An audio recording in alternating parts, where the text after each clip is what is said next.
Hello, Mr. Chu here with Tray Arithmetic. We're going to solve mixed numbered problems, multiplying and dividing. Remember, there's lots of three initial things in math. We're going to use, when we divide, KCF, which stands for keep, change, and flip. And then we want to practice canceling the GCF. And that really means you're dividing a numerator and a denominator by the greatest common factor. All right, in example 1, and we want to do this without a calculator. So make sure you practice this. Now, why would I be so adamant about that? And oh, by the way, like this video. It's important that you like my videos because it helps me push them out to more people. Subscribe to my YouTube channel. There'll be a link over here in the corner. You can always hit that little subscribe button and subscribe. So it's important that you understand how to do this without a calculator, because when you get into algebra and you're using what's called algebraic rationals, you're simplifying rationals. What it means, this is a ratio, it's a rational, but when there's a variable in it, you can't plug it in a calculator. So it's important you understand how to do it. In example 1, whenever you're multiplying or dividing mixed numbers, the first thing you have to do is you have to convert them to improper fractions. So remember how you do that. You take the denominator times the whole number plus the numerator. So I take my 8 times my 4 plus my 3 over the denominator. And that dot there, that raised dot right in the middle, means multiply. So I take my denominator times the whole number, 3, plus the remainder, 3, which is the numerator. So 8 times 4 is 32, plus 3 is 35, over 8, times 21, 24, over 7. All right, so I have to find the greatest common factor, or the biggest number I can divide a numerator and a denominator by. Well, 35 and 8, there's nothing other than 1, which means they're called relatively prime. 24 and 7, nothing other than 1.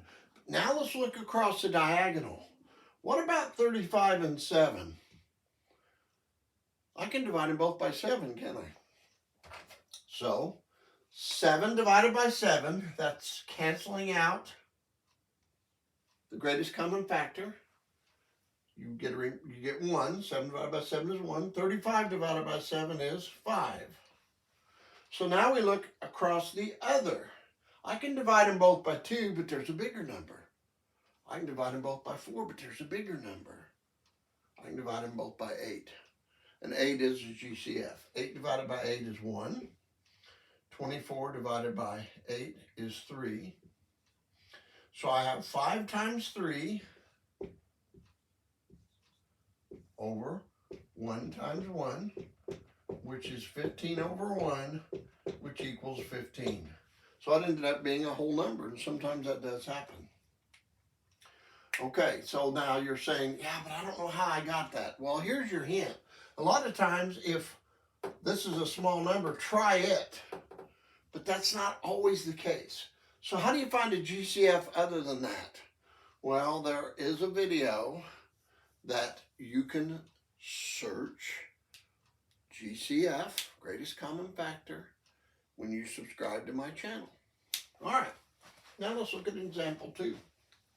In example 2, we're dividing now. So we've got to add that KCF to this. So we first have to convert everything to improper fractions.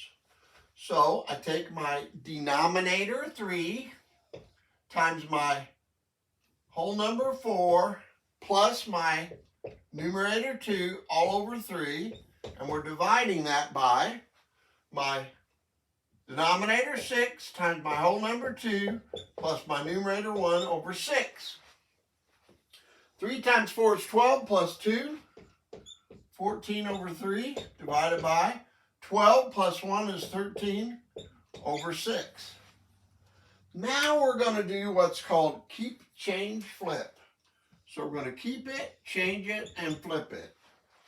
So what does that mean? That means I keep my first ratio, and you'll do the same thing whenever you've got x's in here.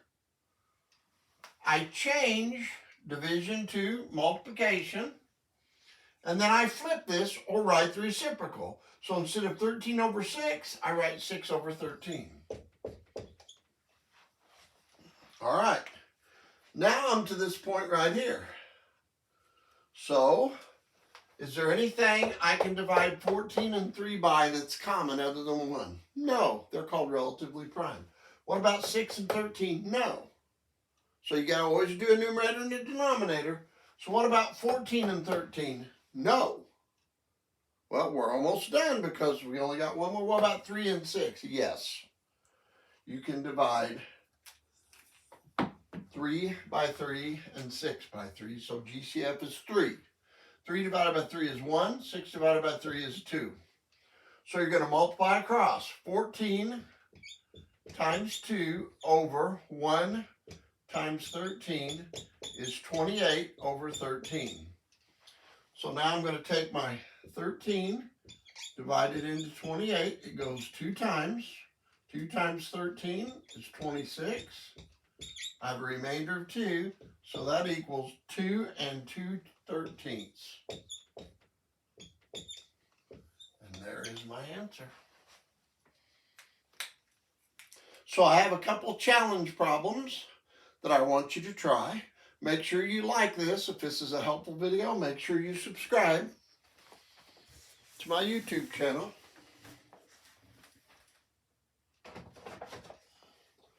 So here's the challenge problems, and this is multiplication here. I accidentally have division there. All right, so I've got simplify each problem without a calculator. Remember to do the keep, change, flip when you're doing division here. Make sure you cancel out the greatest common factor. That's just good practice. So challenge 1, 7 and 5/8 times 3 and 3/5. Challenge 2, 4 and 1/5 divided by 1 and 1/20. So this is the best way to use these videos when I set them up like this. Pause this, write these down on a piece of paper, solve them. And then after you believe you're right, then start the video again. And up here will be a link to me working this out step by step in my Indiana State University and Under Armour hat. And then you can check your answer, see if you did them right. Down here will be a link to other fraction and mixed number operations videos. Remember, like this if it's helpful. Subscribe so that you can see more of my videos. I'm Mr. Chu. This is Trey Arithmetic, and I want to help you learn how to do fractions. So I'll see you in the next video. I hope you did them both right.